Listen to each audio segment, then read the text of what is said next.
Okay.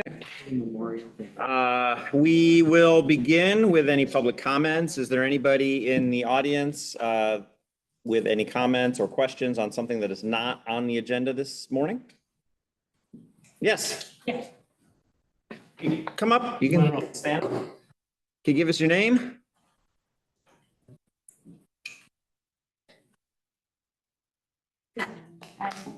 My name is Lynn Miller, and I have some concerns about the implementation at Carrier Park. And I've been in communication with Mr. Ruxell. Ruxell. It's okay. I'm sorry. It's a tough one. And Trying to say shreds. and I thought about this a lot. Okay. And I don't really know whether the problem is at the vision level, at the implementation of the vision, details, or a contractor problem. So what I thought is, for me to best understand this and not waste your time, is if you could inform me what your vision is for the park, Carrier Park. In respect to, So I think the overall concept is to have I'm hoping to hear from the board members too. okay, but is to have an accessible park that is accessible to people of all abilities. And we have a third-party manager that is renting it out as much as possible for the revenue to help pay off the cost of the park, to not leave it on the DeWitt taxpayers. And then to have it open to the public when available. That's my understanding of the board's purpose when they were building it and supporting the park. If any other board members would like to chime in? I'll give you my perspective. This project started in about 2010, so you got to turn the clock back 6 Right, years. and there's also change in administration. So 2010, right at the end of the banking crisis, and the economy was bad. Carrier had always been threatening to leave town for the last 40 years. And if you turn back the clock, have you been a longtime resident? Yes, Okay, 2010, if you went up Thompson Road, pretty barren. That land was weedy, trees, cattails, closed businesses. And at the same time, Challenger came to us about they needed a field. So the supervisor at the time, Ed Michaelenko, went to Carrier and said, hey, why don't you donate some of that land? We, the town, will clean it up, make it presentable, and clean up your campus for you. And they were wholeheartedly on board. They said, great idea, we'd be happy to do it. So at that point, 15-year, 16-year project, we started cleaning up that land, and it really makes the Carrier campus look so much better. And over those 15 years, there's probably been about $40 million worth of projects, from gas stations, service stations. Well Now is up there. There's a new Verizon store. All of Carrier Circle has been cleaned up, and we still have additional economic development. New hotels, but we've got new economic development projects slated for that Thompson Road, which is now looks a lot better than it did. And the park will generate $10 to $15 million worth of economic stimulus per year. So it's a win-win-win for everybody. And we've worked with the neighbors, we've done everything we can to satisfy the neighbors, to make it, a residential neighborhood, as well as a wonderful park where young children can go and play. So that's my quick speech. thank you. Your address? 214 Tilden, so I'm in the Franklin Park. You're right there. Yeah. so if I may add, to what has been already said, is you mentioned about vision, right? So you start with some vision. And I think in the beginning, I wasn't here, I just got here last year, early this year. The vision, what my understanding, and Carrie has been there for a long time, is to have a place for the children who don't have any other playground, right? That's one of the areas other than the economic development. So that is a very good thing for a government to do because, you know, you have to speak for the people. At the same time, nothing grows, you know, money doesn't grow on the trees, as you know. So the economic development certainly supports that part and continues to do that. When you're talking implementation, the way I see that is implementation is one of those things. You have some strategies, but then you keep on learning what has happened. Neighborhoods are evolving, the businesses are coming, and there is no, it should not be like, these are the four walls, you have to do this. We need to listen to you, we need to listen to electorate, we need to listen to the business, and then have that flexibility to make sure it's sustainable in the long term, right? So we have to vision and implementation along with the right strategy, which is continue to evolve. Would be the one thing which I think this town board would be very committed to do. That makes sense? Yes. Okay, thank you. Thank you for bringing this issue. I appreciate it. Good morning. I'll share. Same sentiments all around. It really is helping the economic development of this region, which is important because at the town level, we're responsible for making sure you don't have potholes, your water is running appropriately, all that infrastructure, which comes with a cost, and the town is utilizing the park, which is going to pay for itself, cover itself. And that helps. And if there's overages, it does help our town. But also it brings a sense of community. I think that many folks that live in the town of DeWitt, particularly in the northern part, like the village, they feel that sometimes we're not representative of the village. And this is one of our writing stuff down. That's what I was our biggest endeavors that we've undertaken. And it brings in folks, not just from the central New York region, but all across the Northeast and potentially the country because of the facilities that we're providing, and it ensures that the town has a significant presence there. I know we've been talking about the sports, but there's also opportunities where we could bring a farmer's market there potentially, or smaller concerts, local concerts, but not just have the sports, but more of an arts and potential as we build it out. But I think what you're seeing right now is it's a shining beacon for the town of DeWitt right now. The kids that go there, they're bringing a sense of life and community through their playing. We have college age kids that come and play the concerts. So I think there's a real potential to put us on the map outside of just central New York, which will help drive the economics of our town. So the farmer's market starts June 3rd. We have our director of Parks and Rec in the audience where there's going to be bands and firework celebration on July 1st for our nation's 250th. So to expand what she's saying, Carrier Park is going to house all kinds of wonderful events and activities that not only for our side of town, whatever, it's walkable. People can walk there. I grew up on James Street near the library, and there was always the field. We all just went there. And then that dried off. And now these kids, I've been there. I go there often.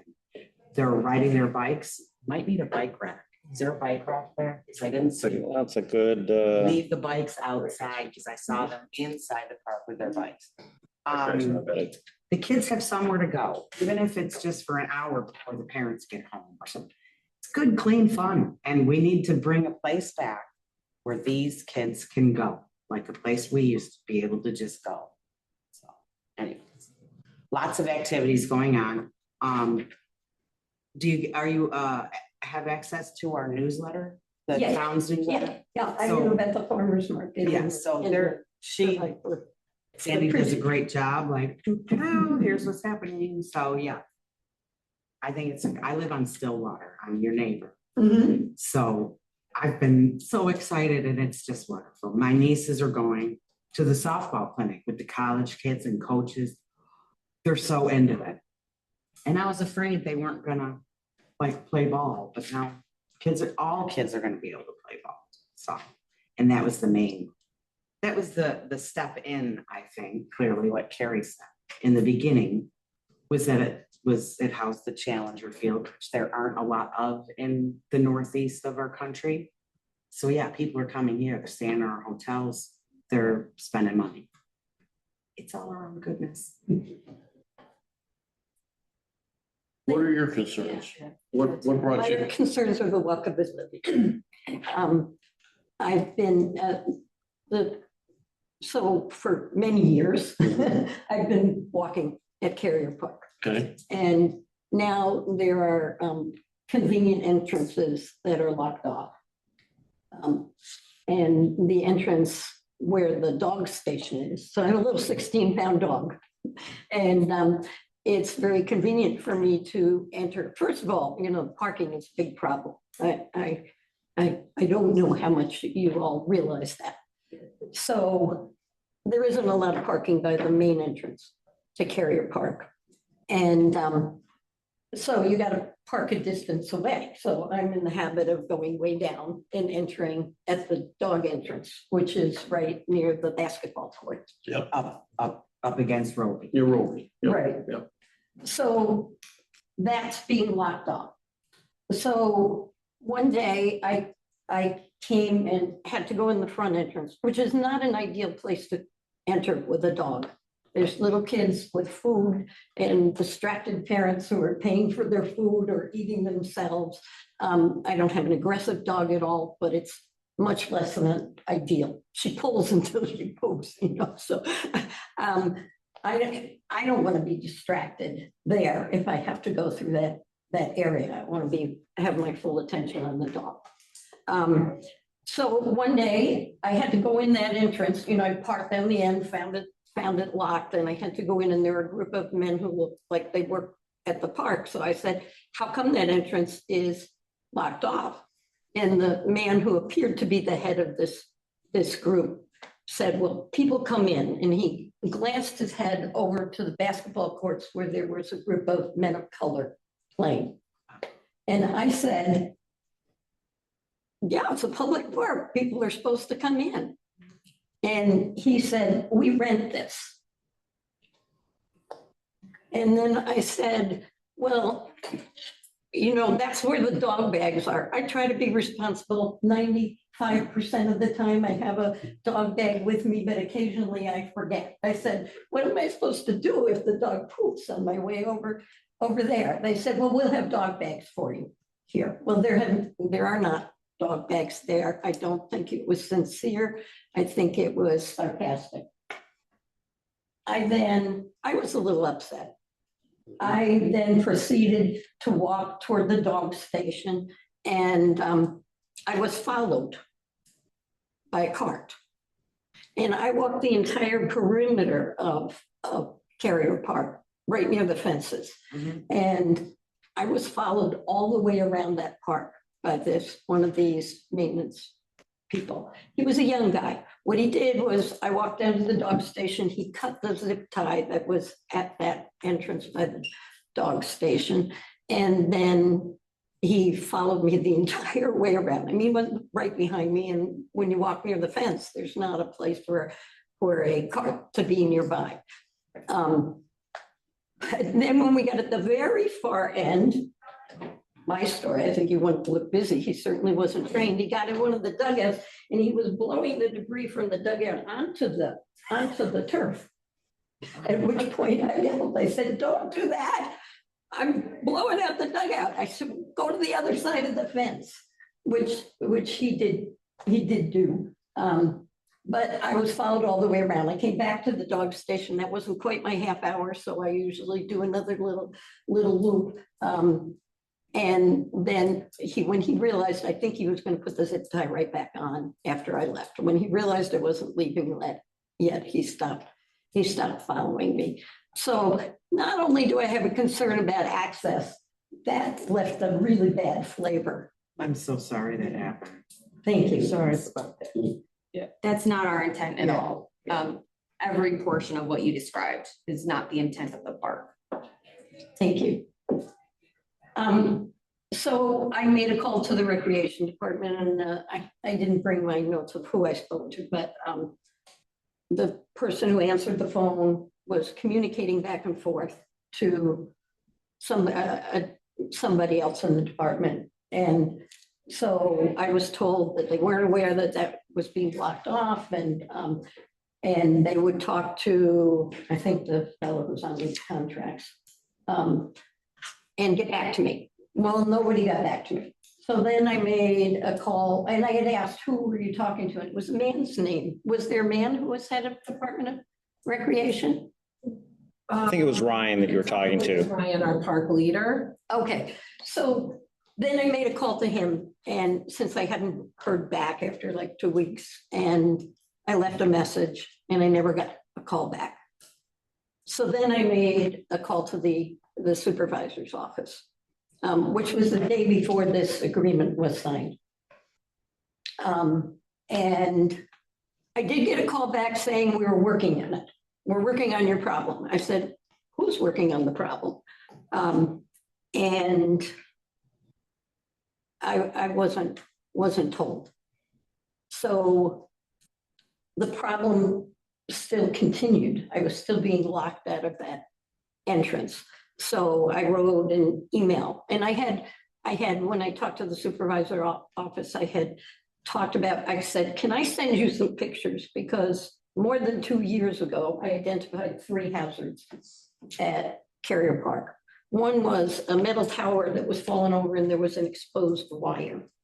One was a piece of metal that stuck up and went over there, right in the area where kids would run off the soccer field and go into their parents. And another was a stump that was very low and could easily be missed by a child running. I'm a former ER and urgent care doctor, so my attention is on those things. So I talked about that at that point, and I sent the pictures, and something happened the next day on that, and I really appreciate that. The pictures were from 2022.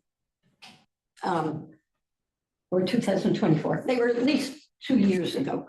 But anyhow, this problem about entry has not been solved. And then I arrived one day and the entrances were closed, and there was a sign at the front gate that you had to pay to get in.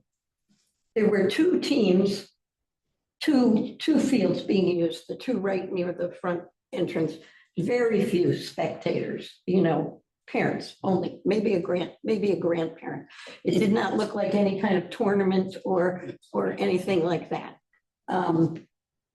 And so I sent another email. Since this time, now there's a padlock on that entrance as opposed to a zip tie, and the problem has not been resolved. I asked for the contracts with Salt City, and I have reviewed them. And there is one little line of accommodating Challenger, but there's nothing in these contracts about accommodating the citizens who make use of the park. And I think that's incredibly short-sighted. This man thinks he rents the park. He thinks he rents the entire park, or at least he implied that. And I think that needs to be clarified, and I'd like you to open up the gates. My other concern is all the things are locked with padlocks. An ambulance couldn't get in that front entrance. And so somebody has to find somebody with a key to go and unlock the ambulance accessible entrances. And I did talk to you about that. And occasionally the one entrance way down at the end of the parking has been open, but it's not, I don't think it's consistent at this point. And that appears to be for entrance and exit of their carts that they use.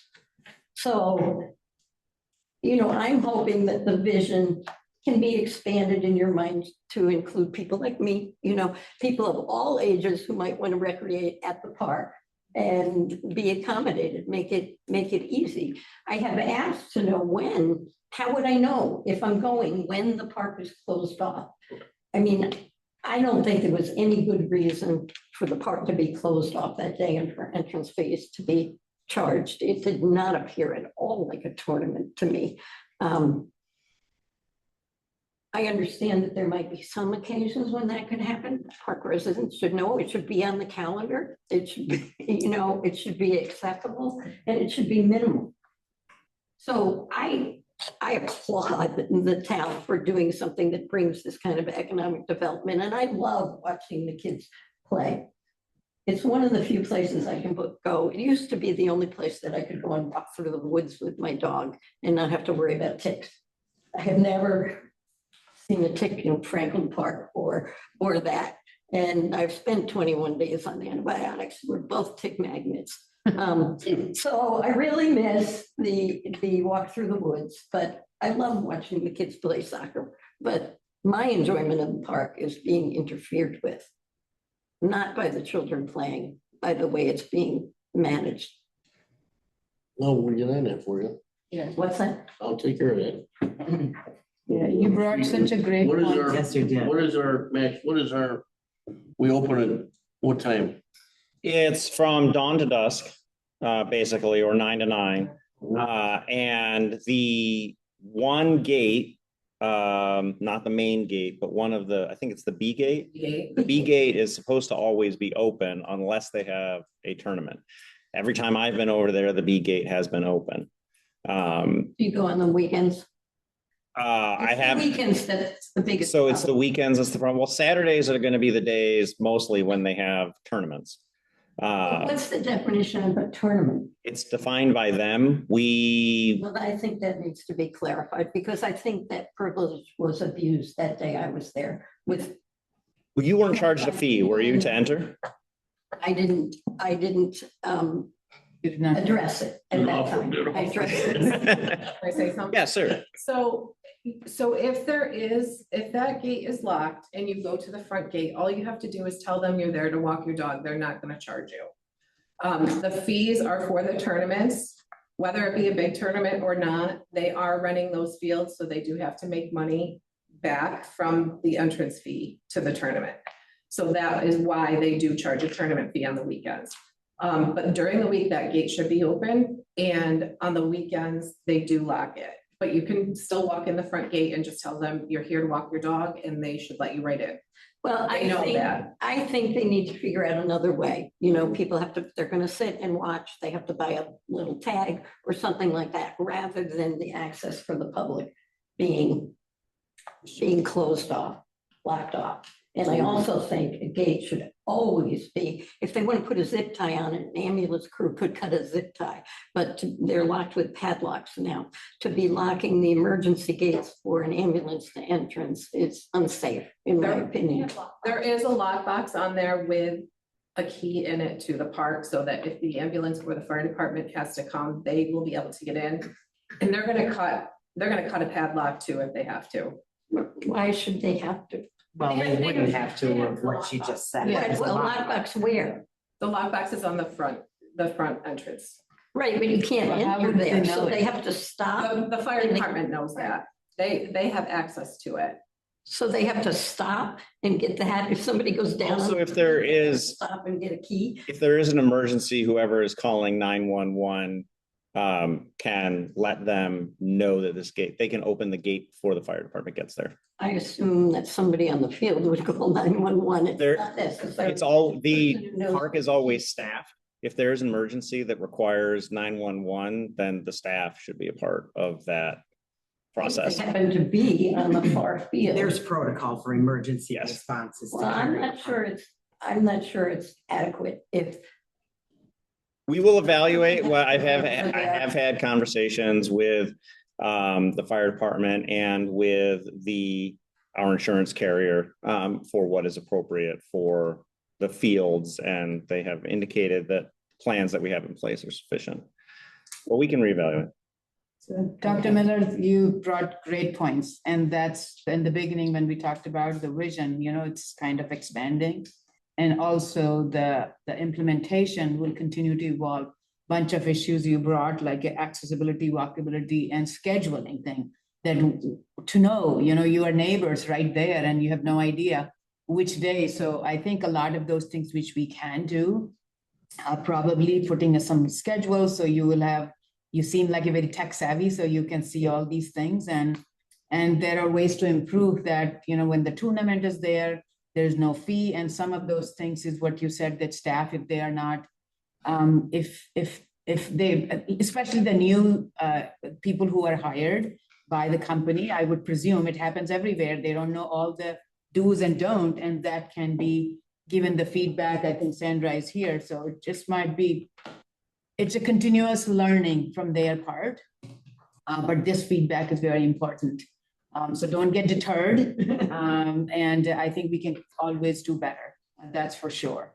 Thank you. Yeah, and then of course, you know, there are, as Sandy had mentioned about that they have to make some money, otherwise maintenance is something we don't need to have come out of the taxpayers' money all the time. So it should be self-sustained. So it's like having balance between how much access and what they can do essentially. So it's a work in progress. So we ask for your patience and continue for your support and to make it better place. Thank you. We all can enjoy. Who reviewed this continuation of contract? Legally or? Our attorney did it. Attorney. You drafted it? I went on the New York State, what do they call it? Division of Corporations. I couldn't find any active JDL LLC. That's what they tell me their company's named. I didn't check it myself, but our previous contracts with JDL, I think they might be DBA'd under Salt City Sports, Inc. I'm not sure, but I'm not. DBA is for a Or different it's, business, a it might be different incorporated. corporation. It might be incorporated under Salt City Sports or JDL. It's not this name. It's not JDL, then maybe it's Salt City Sports, but I can talk to Jim Smith. But Well, it's the first I've heard of it. the contract is with a corporation that doesn't exist. The I'll- continuation. Okay, I will look into that. That's I news to would me. hope Yeah. that the town board would declare this null and void and rewrite a new one that includes facilitating the use of the facilities by the public. You know, they manage it. I guess they blow the dugouts, but you know, I've asked to know specifically who is responsible for the dog bags, supplying the dog bags, because they've been empty recently on occasion. And I still don't know that. I know it's the town, but like, it's not clear what their responsibilities are. And if their responsibilities are only to the fields they use, and if they control the entire park, if they are renting the entire park or not. Those are great points. Thank you. Thank you very much for your. And I do think it's a wonderful thing. I just, yeah, you understand. Thank you. Thank you. Thank you. Okay, clerk, can you call the roll? Oh, want to do the pledge? Yeah. Let's start with the pledge. Pledge allegiance to the flag of the United States of America and to the republic for which it stands, one nation, under God, indivisible, with liberty and justice for all. Okay, now you can call the roll. All right. Supervisor Ruckdeschel. Here. Counselors Alex. Here. Chiarenza. Present. Gupta. Here. Lee Hood. Here. Mannion. Here. And Stevenson. Present. Okay, can you read the notice for the public hearing? Not to rush it.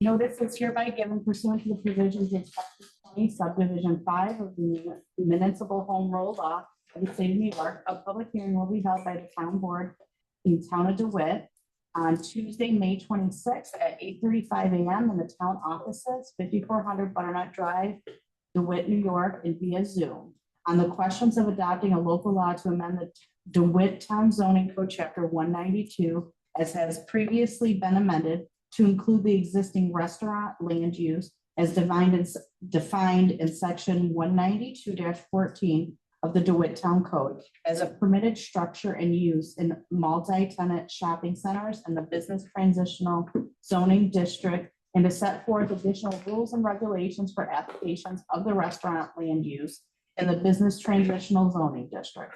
Comments may also be submitted by emailing the DeWitt supervisor before the public hearing at supervisor@dewittny.gov.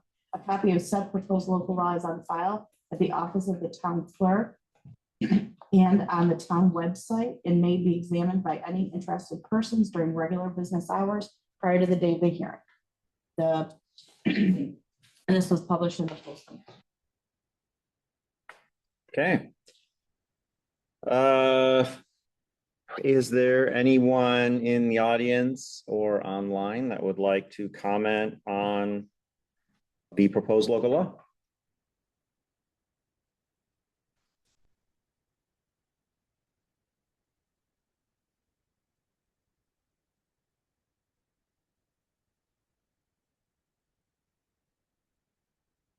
All right. Seeing none, is there any comments or questions from the board? Okay, well, seeing none, I will close the public hearing. And I will take a motion to approve the law to allow restaurant use in business and transitional zoning district. In Multi-tenant shopping centers, yes. From Joe, the second from Indu. All those in favor say aye. Aye. Opposed, say nay. Motion passes. Okay. Second item on the agenda, Arbor Day proclamation. I'm going to read this. It's not particularly long. Whereas in 1872, J. Sterling Morton proposed to the Nebraska Board of Agriculture that a special day be set aside for the planting of trees. And whereas this holiday called Arbor Day was first observed with the planting of more than 1 million trees in Nebraska. And whereas Arbor Day is now observed throughout the nation and the world. And whereas trees can reduce the erosion of our precious topsoil by wind and water, cut heating and cooling costs, moderate the temperature, clean the air, produce life-giving oxygen, and provide habitat for wildlife. And whereas trees are a renewable resource, giving us paper, wood for our homes, fuel for our fires, and countless other wood products. And whereas trees in our town increase property values, enhance the economic vitality of business areas, and beautify our community. And whereas trees, wherever they are planted, are a source of joy and spiritual renewal. Now, therefore, I, Maxwell M. Ruckteschell, Supervisor of the town of DeWitt, do proclaim June 6th, 2026, Arbor Day in the town of DeWitt. And I urge all citizens to celebrate Arbor Day and to support our efforts to protect our trees and woodlands.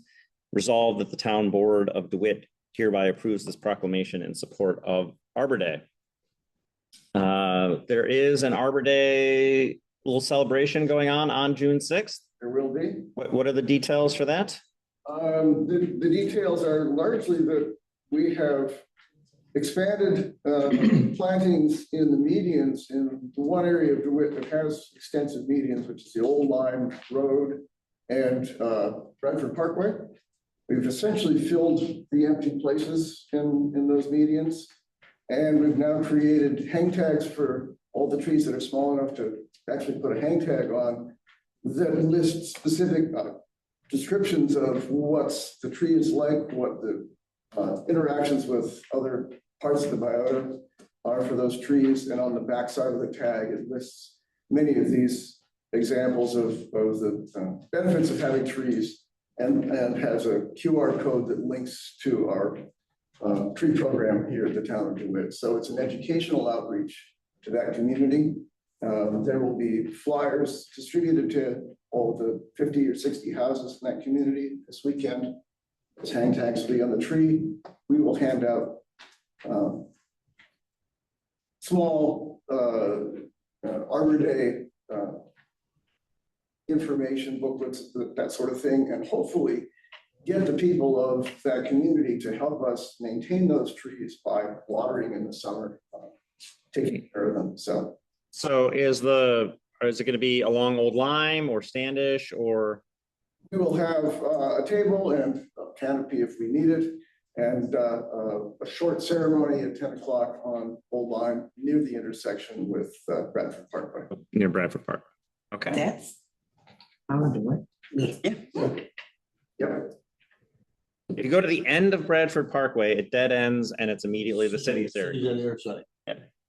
Then it continues as Bradford Parkway, yes, there's a block there. Standish goes through one house, it's DeWitt, one house is Syracuse. That's it, is that, yeah, they were Town of DeWitt adjacent. So how do you choose that selection how do you select that area? Meters and trees. There are two separate selections involved. One is, this is one of the few places in the town where you have wide medians, and so you can really plant whatever you want. You don't have wires overhead, you don't have to plant small trees. At least on the Bradford Parkway side, the soil is pretty good so that you can plant just about anything you want. On the other hand, the Old Lyme section, which is an earlier part of the development, the soil is not as good, and there have been problems in the past with maintaining trees down the center of that. Many of them have not done well. So it's been a challenge and something the tree committee has actively worked on, developing samples of the soil, figuring out what will work. And it's made it a nice place. As the town newsletter disappeared, we've had fewer residents asking for trees to be planted in the right of way. This was a place where we could fill in trees and get people interested in the tree program because it's town land. Our town newsletter? Yes, We have a town newsletter. there was a printed newsletter sent to every resident in the town 4 times a year. 3 at the end, yeah. 3 times a year for many, many years. And it was easy because you knew every resident in the town was getting this on their doorstep, and you could advertise various programs in the town, whether it was rec, whatever. And as that has disappeared because of Less readership. it's been more difficult to actually contact residents. Well, I'd like to. Thank you. Okay. Well, we'll see you on June 10th, I'm sorry. 10 a.m. What's your name? David Mitchell, chair of the. I'm sorry I didn't introduce David. So you're part of the DEC committee, right? Tree committee. The tree committee. There's the tree committee. Hopefully, a subcommittee of DAC, but it has its own structure and its own reporting duties. Thank you. Can I have a motion to approve the Arbor Day proclamation from Joe, a second from Sarah? All those in favor say aye. Aye. Any opposed, say nay. Motion passes.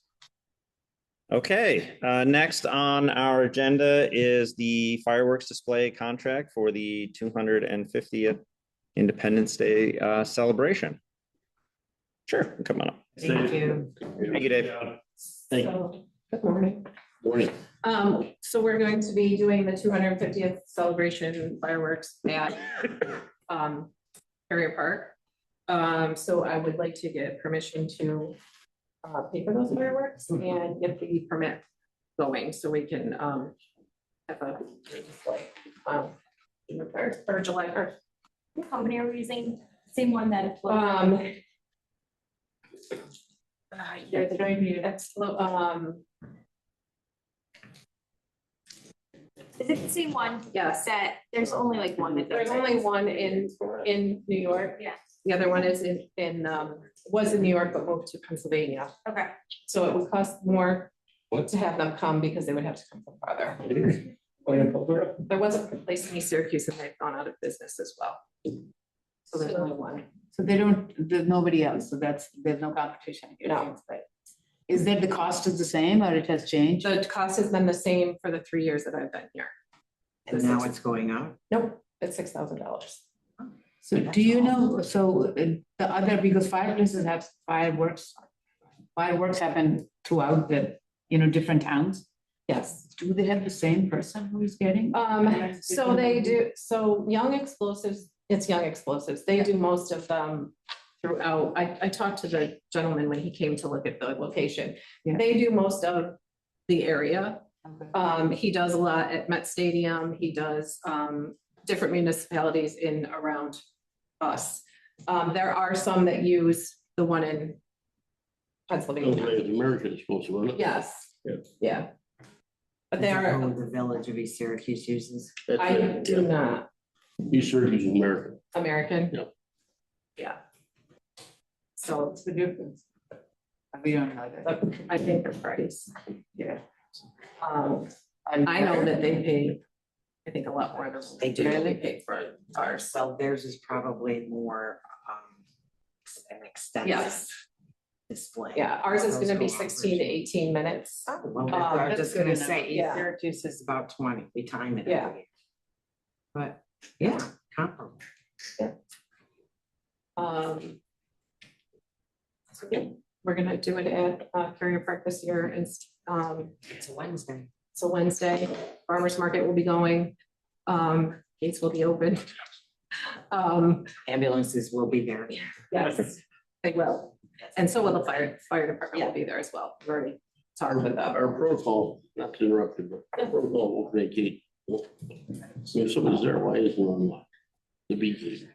So what they've been, so during the week, the B gate is supposed to be open. On the weekends, they lock it because they do charge a fee for tournaments. But as residents go in, all they have to say is, I'm here to walk my dog, I'm here to go to the playground, and they will let them in. They know need that. to know that. Yeah, they do, and they That's the do. part That's broken. Right, the residents don't know that, but That's what I mean. Salt City does know that. I've been meeting weekly with Salt City to kind of iron out all of these things. So it is a work in progress.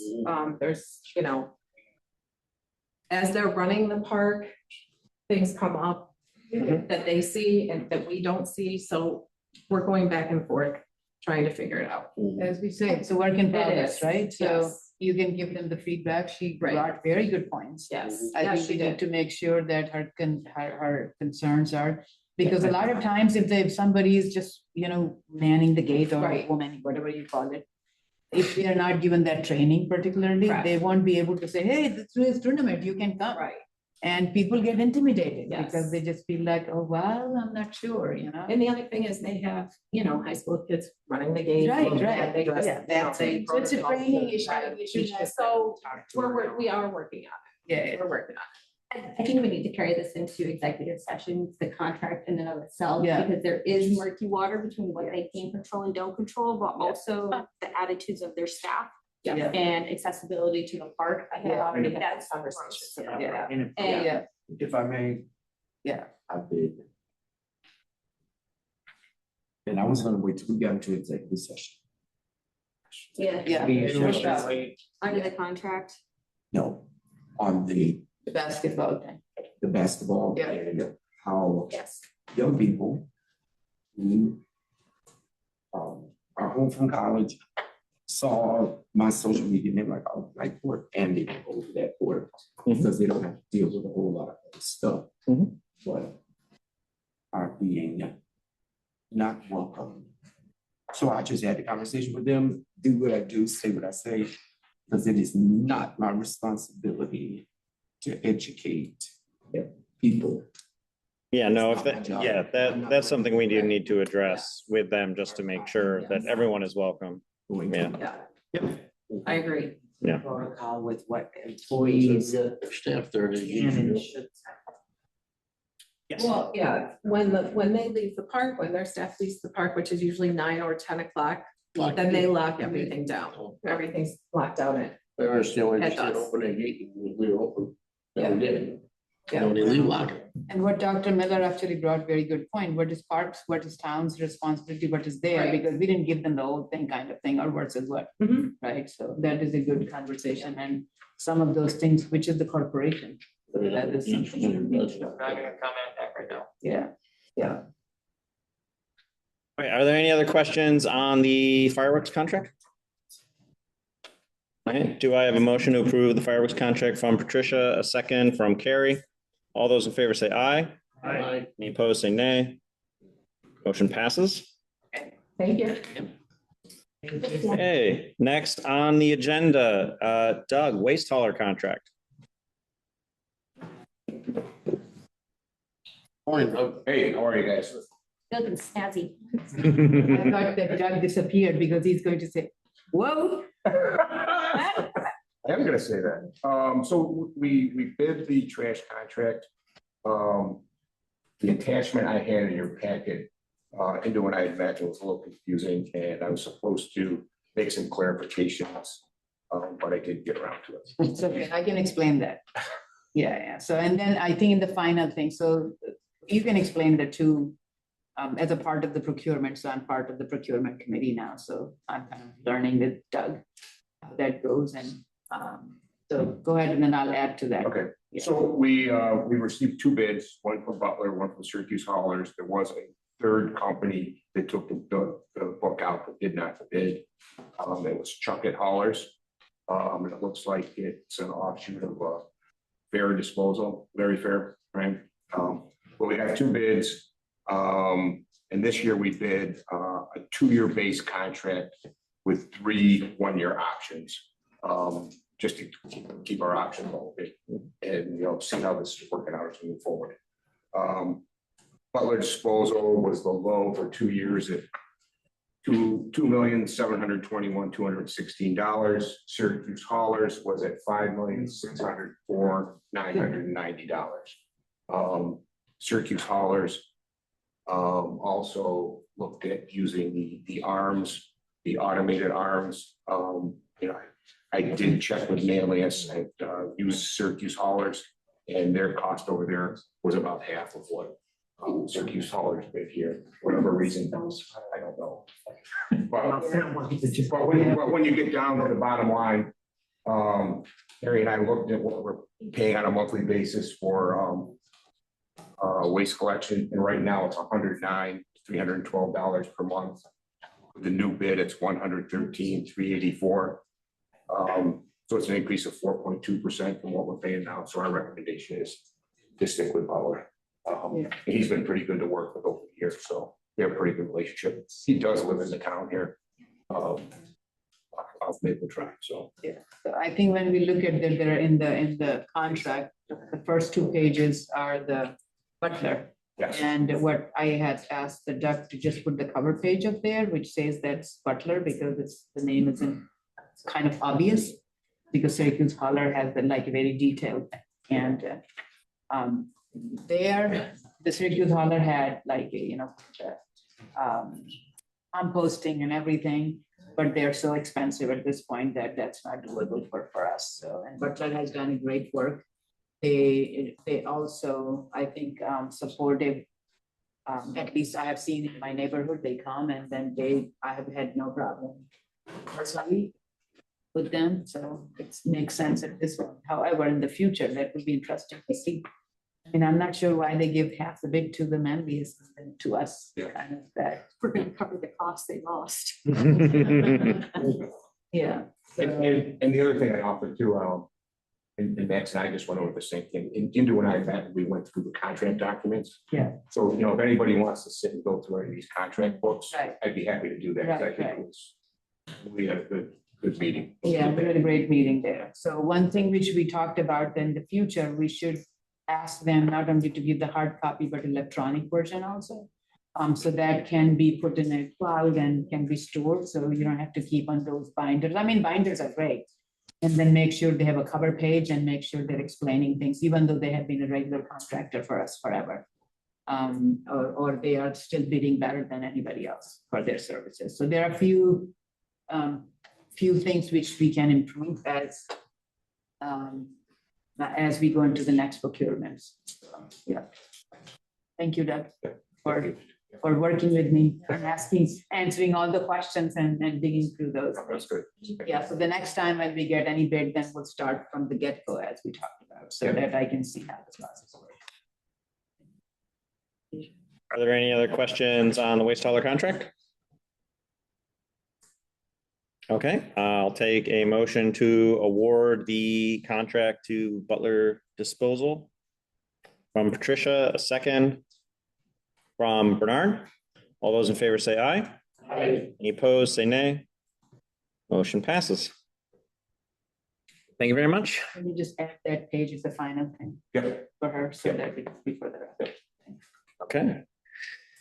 Next item, agenda, set a public hearing supervisor term. Counselor Mannion. Yeah, we've talked about this for many years. Times have changed, and over the past few years, we have extended the town clerk to a 4-year term. We've extended the highway superintendent to a 4-year term. Board members all have 4-year terms. And for some reason, we've never really put it on the agenda to talk about supervisor serving for a 4-year term. 2-year terms can get cumbersome. 2 years goes by pretty fast, particularly the older you get, the faster it goes. So, we're gonna put it up to the public. So we're gonna set a public hearing and we're gonna talk about it further, but we're gonna put it up to the public. The public will vote in November. Do they agree with us? Do they agree with the process of having the supervisor have a 4-year term? I'm in favor of it. I don't know how the rest of the board feels, but I'd like to put it on the agenda and set a public hearing so we can talk about it, hear from the public, and then we'll hear greater from the public in November for our election. Are we supposed to ask questions? Yeah, you can ask questions. Yeah. So what are the other towns? How do they do that? Some have gone to 4, some are still at 2. Again, I mean, And how would it fit into this even year thing? well, it does, again, that's part of it too, is because of the state has gone to even year. Right. So the supervisor would run every 4 years on an even term. The board would still run, 2 and 2. What do you mean, board? Well, It's split. 3 of us would run. 3 and 3. Oh, yeah, right. The 3 of us would run every 2 years Yeah. for a 4-year term. Right. Max would fall on 3 of those board members. Right. And then for the time Max isn't, then the 3 board members just run without a supervisor. The times have changed. I mean, technology has changed things. Right. We're just kind of updating. So this is home rule. This is nothing to do with the state. No, State, if the voters approve that, then. Right. I believe Manlius 4 years ago approved this. I went to full time. I have to check. I'm not, Lysander just did it. Lysander just did it. I know Manlius was talking about it. I think they did it. Yeah. We have term limits here? Not yet. No term limits. Just you have to run every 4 years as a board member and every 2 years. And it's a lot of work. We all know. That was really? Mhm. Every 2 years. Yeah. So this was just move it to 4. Yeah. Yeah. I think it's important for continuity purposes. That we move Yeah. forward with this. Okay, thank you. Any other questions? Looking at June 22nd for a public hearing on this one that fits into the calendar. 6:05.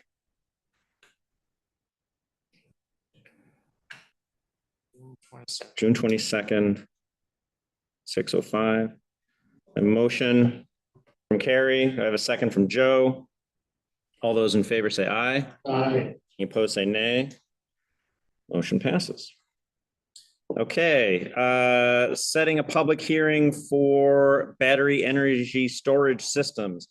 The planning board is still meeting to have their final recommendation to this. This is why we don't have a final draft of this yet. They should be making a decision on Thursday. As soon as they have that, I will get a draft out to the whole board. But this also needs to go to the county planning department for a recommendation. So I'm looking to schedule, as I discussed last time, a special meeting to work on this for the public hearing on June 29th to make sure that we have the maximum amount of time to both review it and to make sure that it goes through the county process and have it done before our moratorium ends at the end of June. Why can't we do on 22nd? We already have a meeting on 22nd. Because the county planning board meeting is between the 22nd and the 29th. So most likely they will not have a recommendation until until the 24th, I believe. And so we can't pass it until the county planning board has opined on it. Yeah, so we couldn't do it in July. In July, our moratorium is elapsed. Yeah, that's the problem. We're caught right in this period of this is the time. June 29th is the day. There's a 5th Monday in June, so we can use that time to do it. I know you're not here, unfortunately. I'd love to attend that meeting. I Um, don't know if you could change your mind and do it late 26th. I don't know about people's availability any other days. Mondays are usually the best. We specifically talked about this last meeting and the Yeah. meeting before. We did specifically say the 29th, yeah. So I've already got it on my calendar. I've Yes. already screwed up the 26th, so. Okay. 29th. Okay. Okay. Indu, what, Doing it on the 29th? 6 o'clock. Indu, we can sit down as soon as it comes out and talk anything through. And if there are any changes that we need to make, or you have any comments, we can work through that as soon as possible so that it's well in advance of that. Okay. So, this is 2. We did not schedule the meeting. So it's a meeting and then a public hearing? Yes. Okay. So I'll take a motion to schedule a special town board meeting at 6 PM on June 29th. From Sarah, a second from Joe. All those in favor say aye. Aye. Any opposed? Okay, so Indu abstains because she cannot attend. That passes, and then I'll take a motion to set a public hearing for our proposed battery energy storage system law at 6:05 on June 29th. Do I have a motion for Carrie, a second from Joe? All those in favor say aye. Aye. Any opposed? Are you going to abstain again, Indu, for this one since you can't attend for the public hearing? Yeah. Okay. Okay, motion passes.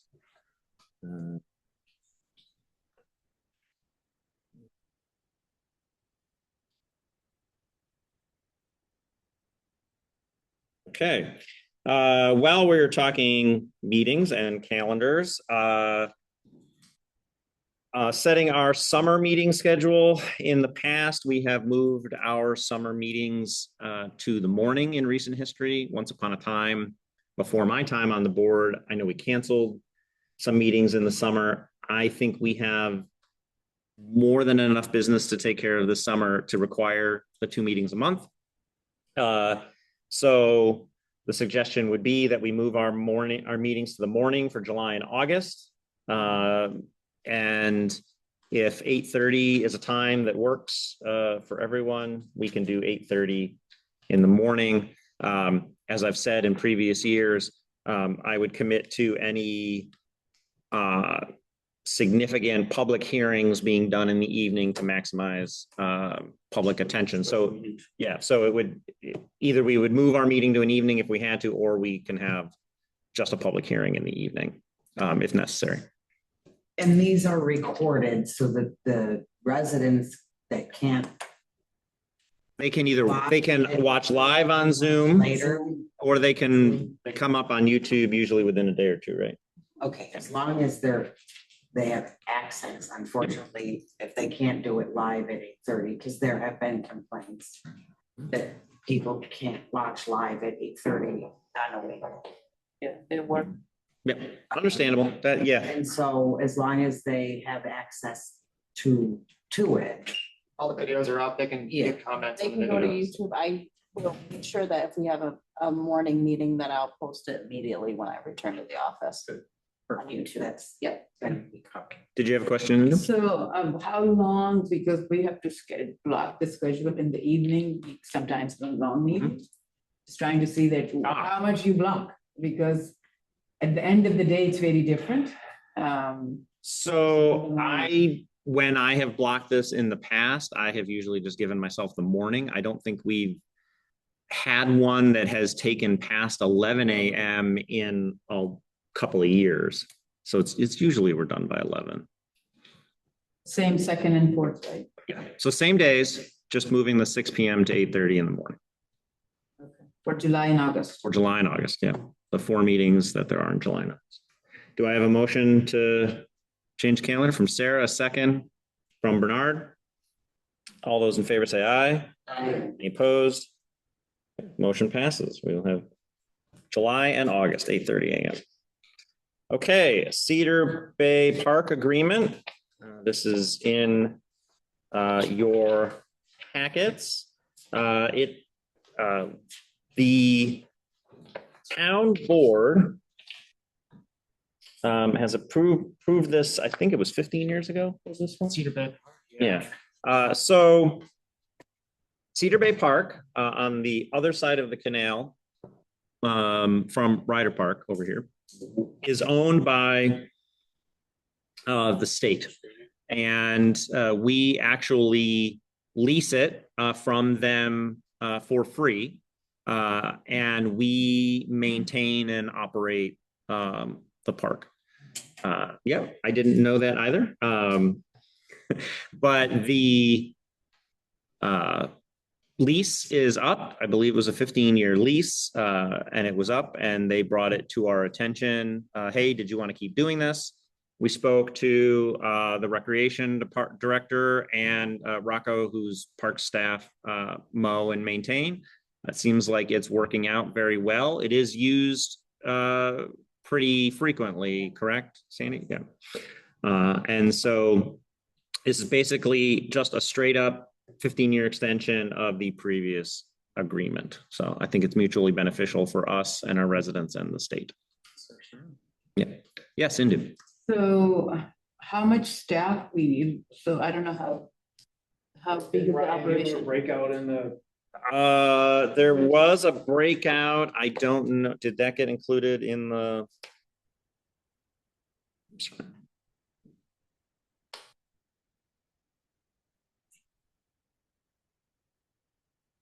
Basically, it's a guy mowing and another guy going around weed eating. The hours are all broke out in there. We can make sure you guys get that. I actually have it. I'm just going to forward it to the town board right now, but I can also just kind of read it off. My phone will work here. There we go. So for 2025, we did 192 hours of mowing, 168 hours of cleaning, 116 hours of plowing, and then 60 hours of miscellaneous. It came out to, we spent about $42,000 maintaining the park over the course of the year. Security or anything, that park, it's public park. It's the state is the responsible for those parks. We just do maintenance. We do maintenance, we rent it out. Okay. And we rent. Do we get to keep those funds? Yes. Yeah. So the money that we get for renting it offsets the costs of the park. So this is included in our insurance thing, right? Yes. Yep. It is one of the. Right, I saw that, something like that. Yes. Cedar Bay is included in one of the areas that we, and then obviously there's a mix there that is state land. So the state, do they hold us harmless? I don't know exactly. The 20-page contract. I know, you should make sure that. I can make sure after. Yeah, I mean, I This is would. just continuing the status quo. Right, Yeah. but if sometimes it may not be there, so I would say that, you know. Well, I think so. This is one where we're taking over the management on this. So if there was an issue with something at the park, it would probably be more our responsibility than the state if it was tied to something. No, we I weren't get taking that. care of, So yeah. it's like anybody when they rent, or it's in medical field when there are, so people hold harmless unless it's intentional. So nobody's doing intentionally. Intentional is certainly becomes a town's liability, but there should not be malintent there. So usually they do something. If you can look into that, that would be great. I can look into it. I think it's different between us and the state than it would be between us and Lemoyne College, for instance, or a private. Hmm. But in any event, we just maintain the park. State, I don't know what they do on the park besides just own it. So I don't know that that would even come up with it. Where we'd hold the state harmless. But I can. No, they have. They would hold us harmless. Other- but other way around. I can look into it. Yeah, that's done. Thank you. I mean, I was on the board prior to Rocco taking over. And the state treated that park like they treat the medians in Erie Boulevard. Yeah. So it was really, it was for the residents that Rocco agreed to do it. And we send some man hours over. However, the public enjoys that park so much more now. It's clean. Rocco keeps a good eye on it. Yeah, I mean, the parking lot's always full. It's a great place to go for a walk at 6 or 7 o'clock at night during the summer, early mornings. No, I'm in full support of Yeah. something. I'm just. Benefits are much greater than the cost. Semantics, right. So this is what the town should do. Yeah. Are there any other questions on the Cedar Bay Park agreement? Okay, I'll take a motion to approve them from Bernard, a second from Carrie. All those in favor say aye. Aye. Any opposed? Motion passes. Thank you.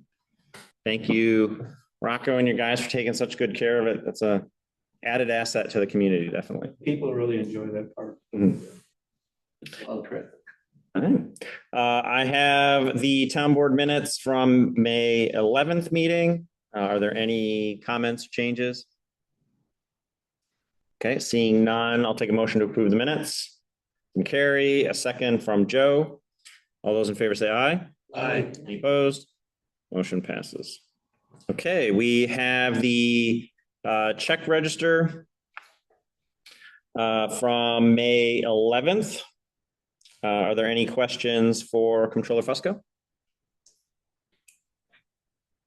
Just a quick update, Kara. The Constellation payments and the new phone system, not really specifically for these check warrants, but can you just give us an update on how those costs seem to be coming together? Are we? Yeah, we've changed from Spectrum to Voltus or Internal Systems is the company that oversees it, but the costs have been down. We've canceled all the lines that are unnecessary. I've had a look into, there's 2 other phone bills that we get that are related to copper lines. They were in here last week and they identified a line that we no longer use and that we can cancel. So there's more savings that are coming. Constellation, we're still getting smaller bills. I reached out to Dan Murphy and he said that it may take a cycle or two. There was an account, Solve Road. I don't know if it just, they were billing us, but we've seen bills from December, January, February, and March that just popped up last week. So he said it should be out, but the larger bills are gone. Excellent, thank you. So Carrie, you have like a more of a understand. So I seen those ones, there are a lot of things about the tires and oil and different things. Do you have like a particular company which we use that the town uses for the day maintenance kind of thing, or do we just go to different, like Big Four tires or something like that? I mean, I see those names. I'm just trying to understand how is that town has a particular vendor, company? Vendor, right? Vendor. That's the right word. Thank you. I'm gonna defer that to What are Rocco. we looking for? She's saying, how do you pick your vendors for like maintenance and tires and Try to work with people that are in the town of DeWitt if we can. Big Four tire, I mean, the only really Big Four, we buy tires off state contract, and then if there's a police car issue that we can't handle, if the dealer don't do it, we would take it to Big Four. Okay. Yeah. Okay. And something like a uniform, I think, I see there's some uniforms and different things for the, so you have like a standard vendor for that too. Yeah, the police used to use a specific vendor, I believe he was in the city. They've changed just because they were having issues getting uniforms, but I know they did their due diligence in finding a vendor that supplied the quality Constant cost, yeah, that's the whole idea. Yeah, okay, thank you. Okay, are there any other questions for Comptroller Fusco? Seeing none, I'll take a motion to accept the check register from Carrie, second from Joe. All those in favor say aye. Aye. Any opposed? Motion passes. Town board updates. Happy to see many of you and join with the Jamesville Parade on Saturday. Although it was again drizzly this year, we seem to be back into that stretch of drizzly parade days. It was a wonderful event, very nice with the community as well, and I was very glad to hear our own Reverend Alex sing "God Bless America" in the rain, in the cold. It was a very impressive performance. I didn't So thank know you. that Indu was recording while I was singing along, so I'm I sorry. know. I listened to your video. I was mumbling too, We all were. but we didn't do that. I didn't post it on. Okay. I also wanted to share for all of you and then for those on Zoom. I have been getting a number of requests about chickens again. I think with having a new supervisor, people are again interested and reaching out. And so as a start, I have asked people to come, figured one time to the board would be the best. So I've asked them to come at our next meeting, June 8th, to just present comments to the board that they would like chickens, or there are a few people that have sent emails into the supervisor email saying they would not like chickens. I'm responding to all of them saying, please come on June 8th, express your opinion, and then we as a board can decide how we want to move forward. What is on the books right now? Chickens are not allowed. Chickens are not allowed outside of a farm, agricultural, anywhere within the town of DeWitt. Pompey, DeWitt, sorry, the Manlius. So that's a part of it. So Salina, the city allows chickens. Salina does not. They're talking about it. I have a feeling they're not going to change their minds in Salina. Manlius allows chickens basically everywhere. The village of Fayetteville has a permitting process. I believe Lafayette is just basically open. It's like almost all ag. Yeah, it's a lot of it's agricultural. They allow the chickens. I have not checked out Pompey to know. So it's a little bit of a mix, but I would say the majority are allowing chickens at some level at this point. We did go down this path a few years ago. We started working on a fairly complicated code section on chickens. It was a time before we had hired our code enforcement officers. I think the board really felt, I know Ed really felt that we did not have the staff to police the issue. And so it kind of fell off the radar for a few years, but now it's coming back. And I think we've had more time, spend more time since Manlius and Syracuse have allowed them. I did talk with a supervisor in Manlius. She's been on the board since they approved the chickens. Since then, she has not had one complaint about chickens. Do they limit the number? Manlius does nothing. The town of Manlius did, I wouldn't recommend it. Basically, all the town of Manlius did was call them a pet. And so you can do anything you want with a chicken. It counts as like a cat in the town of Manlius. The village of Fayetteville, which the supervisor pointed me toward, said because she also lives in the village of Fayetteville, that she thought they did a very good job, and they do have a permit process that does have some requirements for coop size and coop location, And depending on. and total number of chickens. Yeah. Then also, You don't want some no people have a business. big land. You have 3 acres versus you have like half an acre. Yeah, And you have a close neighbors It's and size dependent on your Yeah. yard. Yeah. Because It is- Shire would Yeah. just. I know. So that's a And the consideration for It's us. different than all the other. So I live at the Duet and Yeah. Pompey right there. I could hear that rooster. It's in Nottingham, the one in Nottingham. Road, too. I would propose that anything that allowed hens would be a prohibition on roosters. They're definitely, you hear them from very far away. So and they- research can only visit, they cannot spend the night. We don't want them there anymore. So that's going to be on the agenda for the 8th, just as a discussion item. But then we could discuss it in public where the board wants to move I forward. think it's time to do that. Okay, are there any other town board updates? Following up on the status, I have a Sierra Club executive meeting tonight, for the Robert Waters bench. So the church actually owns much of that triangle. I think we're back to the medians at Orvilleton? Orville. Okay. But if that's I mean, I think if that's going to be where we want to go with it, then we can, which median in Orvilleton? It's up for discussion. I would hope that we could find a landscape architect that might donate their time so they could give us a couple renderings. Do we put it in the middle? Do we want to put it on East Genesee Street?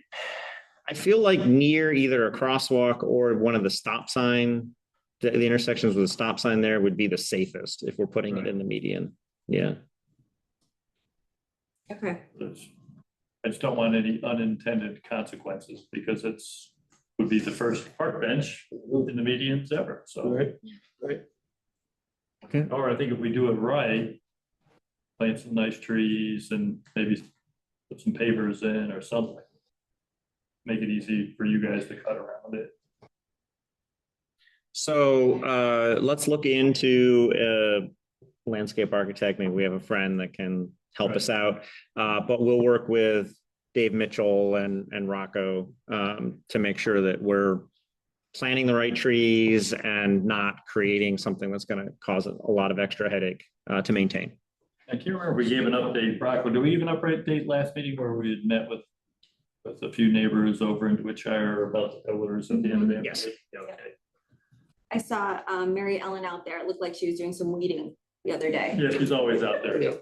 Great. But the state still hasn't, we met with her, I think about 3 or 4 weeks ago, and the state told her they were gonna replace those trees in 2 Dead weeks. ones, yeah. They're still not replaced, but But they did do some striping of the roadway anyway. So that Intersection striping? I don't think they did the crosswalks yet, did they? Yes, crosswalks are striped. Crosswalks are And they striped. put up the figure that Okay. links. I would love to see some wigwags, alternating lights, particularly at the off-ramp area. There, I think I threw you a whole list of things that they could do, and they've done those. So they're getting there. They have tie downs for the arm that holds one of the traffic lights that's going over Genesee Street to 2 concrete bollards. I don't know what you would call them, big concrete stacks. One is covered with metal that looks like it's reinforcing the hold. The right-hand side, when you're looking at it from the off-ramp, has sheared away. And so the concrete and the bolt are just exposed. I don't know if that's going to be a safety issue or not. In terms of if we get a wind, that metal striping was to keep, to reinforce the pressure there. I don't know. I can talk to them and call that out to their attention. While we're on traffic lights, Rock, the traffic light at Randall and Jamesville Road, if you're at Mrs. Cooper's driveway, either turning right or left onto Jamesville Road, is out. 2 of the lights are out in that one. Thank you. Can we circle back to the bench one more time? Because I think it sounds like the town has most of the cost covered. I want to be able to tell Sierra Club what we need from them. we need to, I mean, again, if we can find someone to help us with the design, Yeah, then at that point we can come up with a budget. okay. So I'm sure between what Sierra Club is willing to donate and with how much money we can raise privately. Yeah. I think we'll cover it. Okay. So it's open. My gut is probably total of about $5,000, maybe 6. Okay. But I want to reach out, I apologize, to the university. I got somebody up there in the School of Architecture. Seniors or grad students, I mean, we have to get stamped from an architect, but they could use that as a project. Good idea. I was, I'm trying to remember the name, but just thought. I just have a quick question, Brock, about the dog waste thing at the Springfield Garden. Any movement happened there? Yeah, Management? we put signs up on Hayden Drive. Okay. Yep. And are they doing the waste bags? I think management, what's I it? didn't, Kelly? did you go to the meeting? I didn't go to the last meeting. I don't know. Yeah, I couldn't go there that either. I couldn't. Yeah, I was there. They didn't talk. I emailed Donna, actually. She did not respond to me. So I don't know if somebody has any her phone number, I could talk to her. What was the I talked to Kelly about the Waste bags. She has emailed me about the dog waste. They're all over. So I talked to Kelly, who is the manager, site manager. I actually went in person. We walked around and that's how we talked about that, maybe just reminder. And then she was going to put some signage and all those things and put it like a post-it in every building that pick up your dog's waste, essentially, those kind of things. It's becomes a public nuisance because people I step on it. understand. I mean, So I don't know whether- I've got to pick up your waste sign in front of my house. Yeah. I know, no, Let me but- tell you, once a week, I'm picking up somebody else's waste. I know. I mean, I go with the It's bag. just part of being Right. being a human being. But there, they don't do that. I think that's what they were talking. Donna was saying to me. On the list of issues over there, Yeah, there's about 100. yeah. In magnitude, that is like 99. They have so many other issues, but yeah, we Yes, I did know, talk I know. about But it. that's, It would be an easy one. that's a for them to low fix. hanging fruit, It's a so that low-hanging can be. fruit. We did talk about it. I mean, their management over there is not great. Yep, And this is just one of the issues, yeah. but there I are. mean, this there actually are falls sewage into the issues residents. that- It absolutely. This falls onto residents. You gotta pick up after your pets. Yeah, Very you have to simple. pick up. Just like everyone else. So we had a good talk actually, so with her and then, and Robert was We had actually. a good meeting there. Sandy was over there working on the PIA, right? Yeah, PI what? People in Action, our program that we run after school. Oh, And so we're building some momentum over there. We've talked to Lemoyne. Lemoyne wants to help. The town wants to help. Yeah. Sandy and Rec is going to help. So all we need now is the owner of the project to want to help more than he has helped over the last 3 years. And we're in contact with him. We continue our discussions. He's still looking for large sums of capital. from state. Anybody who will give him money. Sandy, do you want to talk about Juneteenth? So we have decided to move the Juneteenth event to Springfield Gardens this year. Oh. So we're in the process of, I have a food truck that's coming, we have inflatables. We have some vendors coming and Counselor Bernard is going to be saying a few words to kick things off for us. And we thought that it would be good because a lot of people there have transportation issues.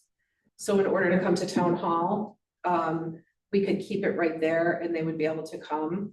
It is open to the public, so anybody can come, and we just started marketing that. Yeah, so we're excited about it this year. What time?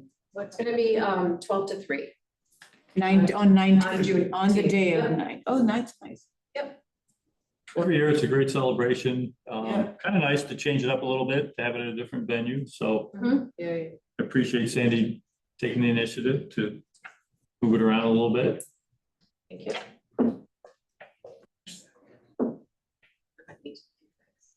Any other town board updates?